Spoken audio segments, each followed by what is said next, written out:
Welcome to my daily broadcast for the Power Connection channel on LinkedIn Live. My name is Bobby Umar, and I'm here every day, 8:30 a.m. to share thoughts on leadership, career development, entrepreneurship, personal branding, networking, public speaking, and more. So, a lot of people are asking. I've been here every day for the last several weeks, and a lot of people ask, "Where were you yesterday, Bobby? What happened? It was Monday. Where were you?" Well, Monday actually in Canada was a holiday. It was Victoria Day weekend, and so I was actually out with my family. We were on doing this really cool project, some home renovations as well as going out. And so, I was not able to come, and there wasn't really a way for me to tell you. And I forgot to mention on Friday, but there you go. I wasn't there, and hopefully you weren't disappointed that I didn't show up. But I'm always here to. I'll try to be more consistent, let people know in advance. And while you're here, share where you're from. Are you from Australia? Are you from Europe? Are you from India, Africa? Are you checking in from South America? Let me know where you're from, North America as well, and we'll start a conversation about the topic today, which is time management. So, when you think about the fact that I missed you yesterday, is it a time management issue, or just because I could have probably managed to do it, if I squeezed it in, but then I would miss family time and things like that. So a lot of us have time management challenges, and I think this weekend was the reason I'm bringing it up is because this weekend someone brought up the fact that time management is something that stresses some people out, and especially when you take the long weekend off and you're like, okay, let me get back to things and see what's going on, and the next thing you know, you're like, okay, well, Tuesday's coming up, and I got to figure out what the 3 days of me ignoring emails and things like that, because I have like hundreds of messages, particularly on LinkedIn, about things, and I haven't got to for 3 days, and I got to get back to that. So that's a topic for today. And in the meantime, again, if you like what you're hearing, you have questions about time management, you have insights on time management, you think someone should be part of the conversation about time management, tag them below, share this on your profile. Let's get people part of the conversation, and let me know again where you're from. That's really what I'd like to share with you today. So let me get into, and also saying hellos to people. So there's Hey Roger. Looks like there's Marcos coming in from Toronto. There's Tommy again, as always. Good, people are coming in. I like that. So let me tell you a bit about my story about time management. So time management, whether it's time management or task management or project management, I think they're all different. So time management really, I think the biggest thing about time management is every single one of us struggles to value our time. Do you value your time? Do you put value on it, or do you just give it away just like that? And if you can first tackle that aspect, then you're going to find time management to be a little bit more easier to do. Hey, Rafi is here, and Dallas, Texas, thanks. That's the first thing. Do you value your time enough? Now, I've seen some people value their time so much that they won't even talk to anybody without them paying them, which I think it's a bit too much. I think that if you value the conversation, you value the connection, there's nothing wrong with meeting somebody too, and again, with every single person that wants to work with me, they want to hire me as a speaker, they want to, get my consulting with personal branding, or they want to work on video storytelling or whatever, or speaker coaching. Of course, I'm going to talk to them about the process, things like that. It's not going to be like, okay, well, you can talk to me, we got to pay for it. Like, I think that's a bit much. But in terms of the time management piece, I'm not going to spend hours and hours and hours talking about my programs or how much it's going to cost to hire me and things like that. I'll have the conversation, 30 minutes, 45 minutes, and then if there's no movement forward, I leave it there. And I think that's another place where time management gets to be an issue, because you have to spend your time on things that create more value for you, for your business, for your career that you're trying to do. And I'll tell you a little story, which was, hey, Marianne's here and Sai's here, that's great. I'll tell you a little story too, which was a few years ago, I was meeting with my mentor, Ron Tite, and he was saying, and I talked about my struggles with all the different projects I was working on and things that I'm trying to do, and he said, Bobby, how much of your time do you give back? And I said, well, what does that mean? Define that. He said, well, what amount of your time are you spending that doesn't either directly or indirectly lead to revenue for you, like someone to hire you? And we went through my past week. Hey Brian, hey Melissa. We went through my past week and month, and found out that 58% of my time was non-revenue generating time back. So I was giving a lot of my time back. So I mean, people for coffees, for lunches, for breakfasts, for whatever, like longer meetings, travel time, all that kind of stuff. And and he's like, look, it's okay to give your time back to people, but you also have to, like, make sure you build your business and focus on your family's needs. And I'm like, yeah, that's great. He said, keep it 10-20%. I'm like, that's great. Good point. Now, did it sink in my head? A little bit. I mean, he's someone I admire, so that's helpful. The very next day, I spoke to my business coach, Nicholas Kuzmich, at the time. And he said, Bobby, can I be honest with you? I feel like you don't value your time and you give it away way too much. And you need to, like, realize that your time is valuable. I mean, if you're getting like so much money as a speaker, why shouldn't you get the same amount of money for your time when you're doing coaching or something else? And I'm like, he's like, it's significantly less. And I was like, oh, that's interesting. I hadn't thought about that. And but I was like, wow, you just hit the exact same thing in terms of value for my time and money and energy and all that kind of stuff. But I wasn't valuing my time. And so after that, I started shifting things a bit. Because the truth is, no matter how much time you have, you're going to, whether you have this much time or this much time or this much time, you're going to fill it up with stuff. You just will. If you have 100 hours a week, you're going to fill it up. If you have 10 hours a week, you're going to fill it up. So it's important for you to make sure you manage your time well in a way that's going to best drive your career and business forward. So I started, yeah, exactly, time is everything. Time is your greatest currency, right? And you can't get it back. It's the only thing you can't get back. So you have to make sure you leverage your time as effective as possible. I mean, a good question, and hey, Matthew, good to see you. A good question, again, is this time that I'm spending on LinkedIn Live worth something? Is it value add? My hope is that it is. One of the reasons why I like it is that before I was doing LinkedIn Lives, I was doing my 1-minute video tips. Now, actually, the LinkedIn Lives are taking about 25 minutes to do. Like, I do 15, 25 minutes. But at the same time, it's easy for me to put together this talk and have it engage people. Whereas the 1-minute videos took a little more planning, and I had to work with the subtitles, and I had to, like, it was complicated. But it took me about 30 minutes to get it done and post it, right? So it was very different. So, I mean, in that sense, I think, and because LinkedIn Live is beta, I want to take advantage of it in terms of getting people's attention and having them join the conversation and maybe learn a bit and share a bit of their own knowledge. So for me, I'm running with it. And will it lead to business? Hopefully, people see my links. People, if you need help with personal branding, speaking, coaching, TEDx talks, consulting, whatever, you can go down and see the links. But, starting a conversation helps. Also, sometimes it leads to business for other people, where people in the feed below are talking to each other, and the next thing you know, they connect, and then they start their own businesses, and they remember me, and next thing you know, they remember me as a strong brand, and they'll bring me in for some opportunity. So I think, that's a good time spent for me. Again, it's only half an hour a day, so it's not that bad. Part of time management, too, is, again, breaking out your days. Now, what are some of the challenges you have when it comes to time management? And I'll share some of the challenges I have, but, what do you have? So the number one challenge, I think, for me and most people is social media technology, right? Just like it's a squirrel. It's a total distraction. My phone goes off, buzz, buzz, buzz, buzz, like all the notifications. And it's very difficult to stay focused. You want to answer that the tweet right away. You want to answer that Facebook or LinkedIn message right away. You want to answer all that stuff right away. And it's extremely distracting. I know my wife struggles with that too. And I was like, and then someone said, Bobby, just turn your notifications off. And at first, I didn't want to do that because I was like, well, yeah, but how will I keep in touch with people? But the truth is, if you turn off your notifications, the moment you go into LinkedIn, the moment you go into Facebook or Twitter or whatever it might be, right, you will be focused on getting work done on that platform, the stuff you normally would do. So you'll make that happen. LinkedIn was growing really well. I was getting tons of message notifications all the time. People were tagging me left, right, and center, and I couldn't keep up with it. So in January of this year, actually, I turned off all my notifications. Man, what a godsend. The only notifications I get are a text message, a phone call, or a WhatsApp.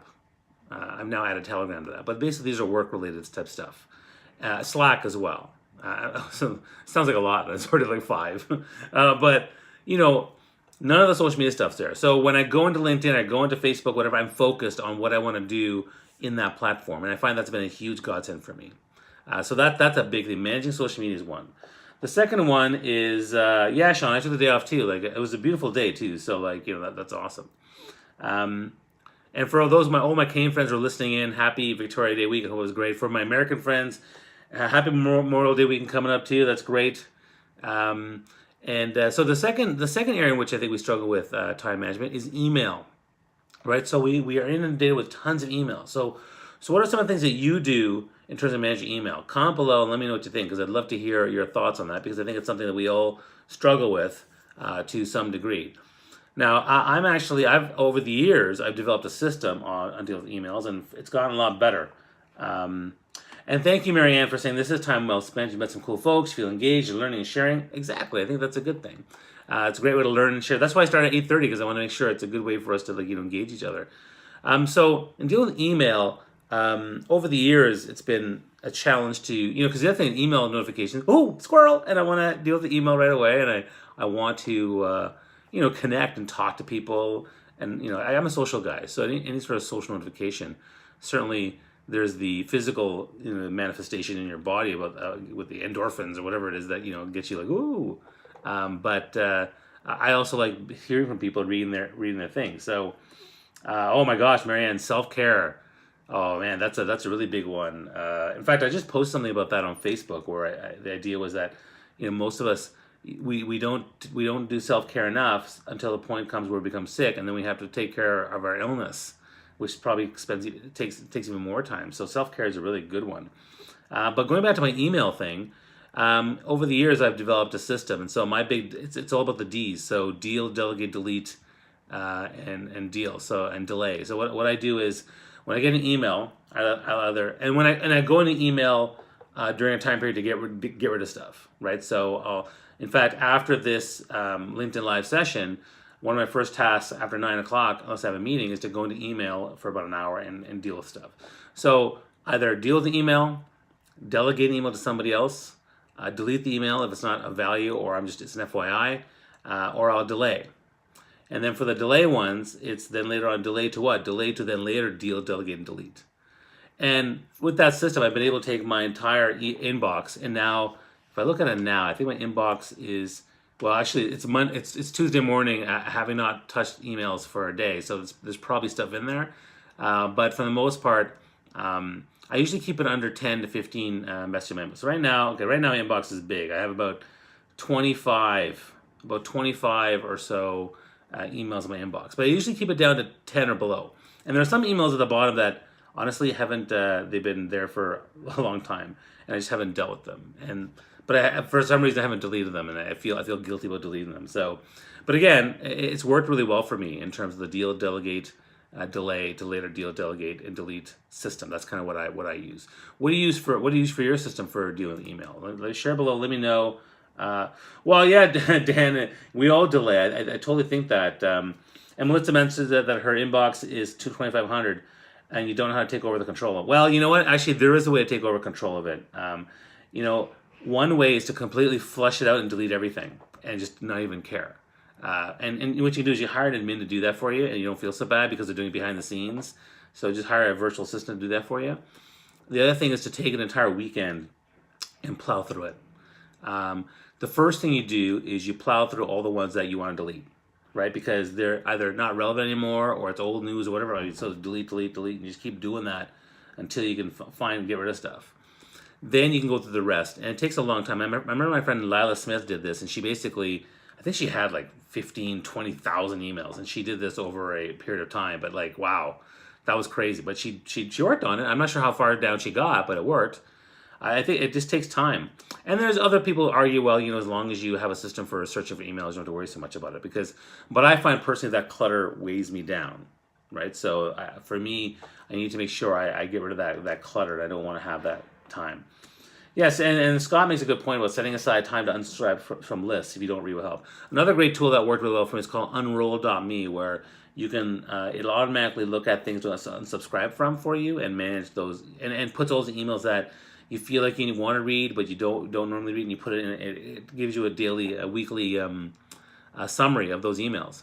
And the truth is, I hardly read any of them. So yeah, I mean, if people really want to get in touch with me, they will message me a couple of times. They will call me. They will find a way. Everyone else, it's not that important to them. So, but I'm also someone who's very big on reading every email. So if you know me, I've actually responded to every single thing. Because I think that I believe in that philosophy. I don't think that you should ignore people. I understand if you get overwhelmed sometimes. That's fine. That life happens, right? So that's fine. But ultimately, I want to make sure I talk to people as much as possible. Okay. So for me, that email is another great place, difficult challenge for us when it comes to time management. What are some other places where we struggle with time management? Well, actually, let's talk about the self-care thing. Taking the time to take a break, go for a walk, spend time with your family, leave the office, go get a massage, go to the spa, go shopping, get little things done. I know I have a bunch of little things that I haven't got to because just I haven't taken the time to do those things. Yesterday was a good example, actually. We had a bunch of home renovation projects we wanted to deal with. We wanted to put together this new. Actually, I'll show it to you. It's kind of cool. It's this thing there. So we put together this all our board games in this little cabinet with the family. My son and I worked on that. It was kind of fun.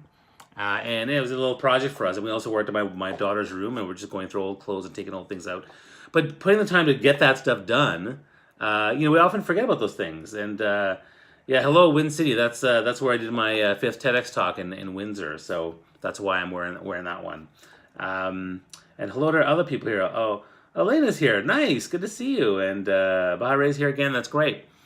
So, taking the time to do those little projects is really important. You have to commit the time, and also the time for self-care, taking care of your house, taking care of your health, going to work out or whatever it might be, taking a break, going to a spa. These are all things you can do to try to, focus on self-care, because that self-care is actually going to help you tremendously in the long term.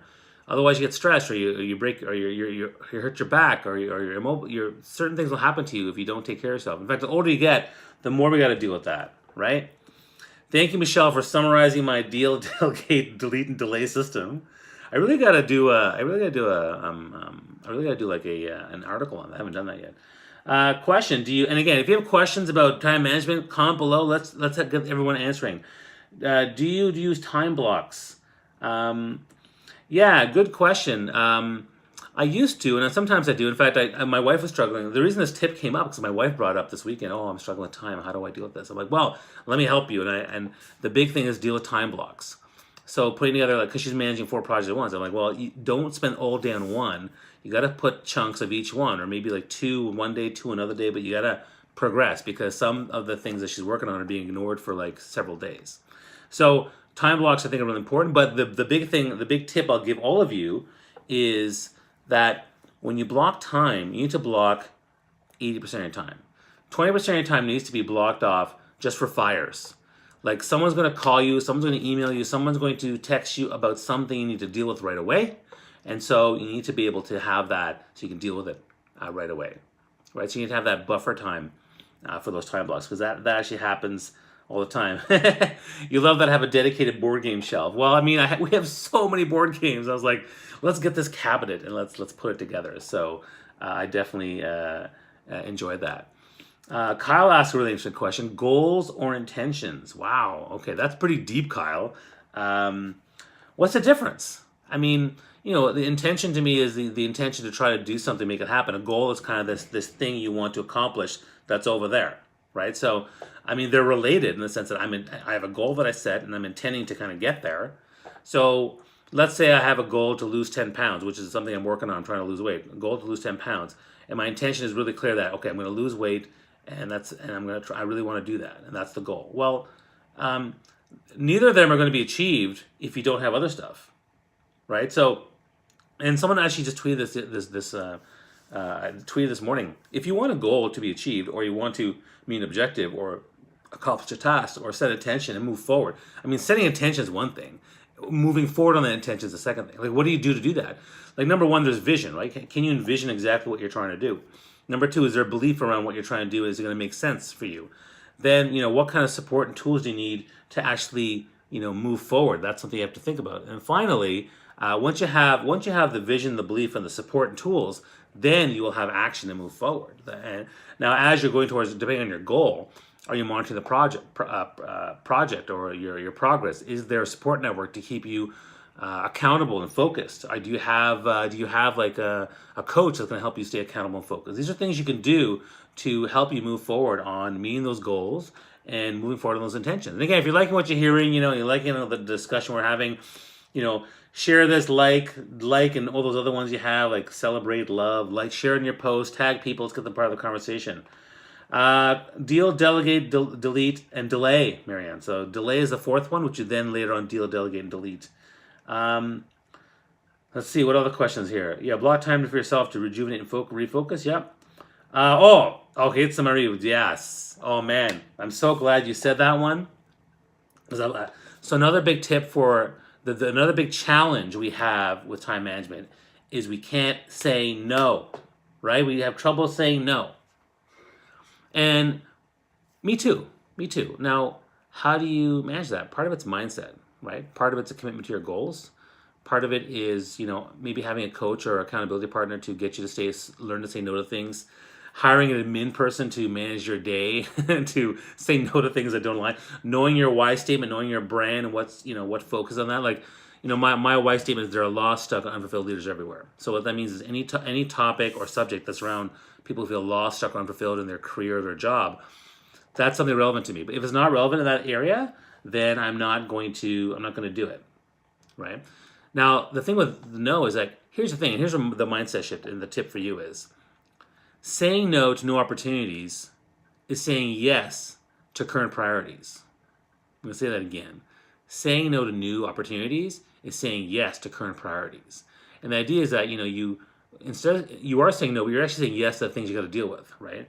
Now, obviously, there's some things you're going to say yes to because the opportunity is huge and it's fantastic. If, my wife is juggling her 4 different projects, but if another one came along, and then she'd be like, "Oh my God, fifth one!" But it was a very high paying, profitable, prominent opportunity. I think she would go for it. What happens is the lower ones start to fall off the wagon, which is interesting because I've told her that there's actually one of her clients pays her half as much as her other client, and I'm like, man, you totally lowballed yourself there. So like, what are you going to do with that? Because eventually you're either going to say, look, I can't handle your client load, your workload for such a low price, and your price is going to go up, which is great. It's a great place to be, actually. And I think she's actually more in that area too. So I think that's really interesting. So learn to say no, and your yes should align with your why statement, your brand, what you're trying to do, your purpose in life. And then saying no, I mean, it's okay to say no. Most people will be, like, you can say no in many nice ways. You don't have to do it in a mean way, right? But everyone understands overwhelm. Everyone understands busy. I think we're all busy. In fact, no matter how it looks like we're busy or not busy, right? We all are busy in our own way. It's something I've just learned in life. We all feel some overwhelm at time. Because someone can say, well, I'm a single dad with 4 kids and I'm overwhelmed. Well, there's someone else over there. There's a couple with no kids, but they're overwhelmed too. They just are because of other things that fill the time that they put in their lives. Just like me and my wife fill time in our lives with our 2 kids and the stuff that we're doing. This actually next week or 2 is going to be super busy because the kids have all their tech and costume dress rehearsals for their shows and stuff, like musical theater and dancing, and it's gonna be and then my son has a gymnastic competition. It's crazy, but we're gonna be okay. So that's wow, you're going to the Sugar Ridge Retreat Center. That sounds nice. That's awesome. And another thing I want to add to everybody here is again, if you're liking this stuff, I want to interview people. So tomorrow I have an interview with Fatima Zaidi from 88 Creative Agency. She's the Vice President of Business Development there. We haven't actually formalized a topic, but I think it's going to be on business development. So that's going to be tomorrow. Every Wednesday we have Wisdom Wednesdays where I interview somebody and I'm booking people, and I've already been booking every week with people, which is exciting. So if you're interested in that, let me know. If you know someone who's an influencer or a rock star in their field, tag them below because I'd love to have more people. I'd love to have more people join us. And if you have questions again on time management or comment below. I want to start engaging now. Let's see here. As a starting LinkedIn coach, it's difficult for me to measure what time is spent on LinkedIn as leisure, what is considered work. How do you measure time on LinkedIn? That's a good question, actually, Melitza. So, how do I measure my time on LinkedIn? Well, I mean, I create posts like this, and I also engage in comments. So that's time spent in terms of, that's called building awareness. So building awareness is about my brand, right? That's one piece. The second piece is connecting with people, individuals. So I send messages and do inbound marketing to talk to people about the different things that, different opportunities that, to see what they're all about, and I spend time on that too. So that works out to probably, now I probably spend more time. So again, it goes back to that thing I talked about early on with my mentor said, what of your time is either directly, indirectly creating revenue for your business? Again, I'm taking from a business perspective. It could also be related to your career objectives, right? If you are you networking or things like that. So for me, that's time spent there. Leisure time, I can't imagine. I mean, for me personally, like leisure time is for me spent on Instagram, Facebook, and Twitter. On LinkedIn, because I'm in professional mode, I'm pretty much I mean, the only leisure time would be like watching some fun video. Some people post like really fun, silly videos or whatever. So there's probably a little bit there. Um, I might get into but even if I started chatting with some of my friends, like let's say Lila sent me, hey Bob, what's going on? Like we probably would take it offline and chat away on WhatsApp. We wouldn't actually do it on LinkedIn. So I'm probably 95% on LinkedIn, focusing on professional business and things like that. Other people may struggle with that, right? So I understand that, but you know, you have to keep in mind there's brand awareness building, so creating content. There's the messaging and networking piece, which also is part of your thought leadership brand. So thought leadership is about networking, creating connections. It's about creating ideas, and it's also working on your writing and speaking skills. So if you're creating videos, you're working on that. If you're networking and talking to people, that you're doing that. You're creating ideas and articles and posts, you're doing that. So those three things are going to be helpful to you when it comes to building your thought leadership brand. Let's see other things here. Thank you. Totally agree with you. You preach what I practice. You miss two. Okay, cool. Marco says, when you say yes to everything, you say no to other things. Yeah, exactly. That's a good one. And second, you have to let go of certain things if you want to move forward. That's true. That's a good question. So, like, if you have like 6 projects and you want to ace all 6 of them, sometimes you have to let go of a couple of them so that you can make those other 3 or 4 be amazing. So that's important to be awesome too. And yes, Judy Fox is Fox rocks. I love Judy Fox. She's great. Yeah, once I have remote access to doing this type of stuff, I'll definitely want to interview people far away. Right now, with this app, I can only interview people that are local, which is why Fatima and the other people I'm interviewing the next couple of weeks are all kind of local people. But I appreciate the tag, and if you have any other people in mind, particularly in the Toronto area, let me know and just connect me. All right, so looks like we have quite a few comments. I thank you so much. Again, I'm here every day, 8:30 a.m. Well, it looks like I just got a notification for the Collision Conference. That's nice. Maybe other people join them. That's great. Glad to see they have LinkedIn Live.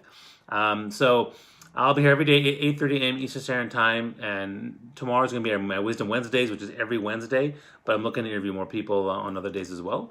And yeah, thank you so much for joining me. If you have any questions or you want to engage people down below in the comments, please do. And I'll see you guys tomorrow, 8:30 a.m. sharp. Have a wonderful week, and I'll see you soon. Bye.